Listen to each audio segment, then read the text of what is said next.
আসসালামু আলাইকুম আমার প্রবাসী ভাই ও বোনেরা, আপনারা সবাই কেমন আছেন? আশা করি সবাই ভালো আছেন। আজ আপনাদের দেখাতে চলেছি ইমিগ্রেশনে যাওয়ার 3টা গেট। প্রথমে দেখছেন গেট নাম্বার এ। এখানে আপনার বোর্ডিং পাস পাঁচ করে নিচে নামতে পারবেন।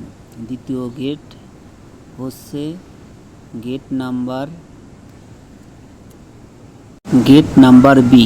আপনারা সেম প্রসেসে আপনার বোর্ডিং পাস এখানে মেশিনের মাধ্যমে শো করে আপনি নিচে নামতে পারবেন। সেম প্রসেস, একই প্রসেস আপনারা নিচে নামতে পারেন। তৃতীয় গেট নাম্বার সি, এখানেও সেম প্রসেস, আপনারা একই প্রসেসে আপনারা নিচে নামতে পারবেন।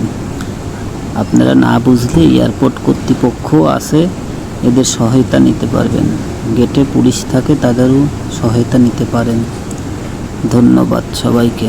আসসালামু আলাইকুম।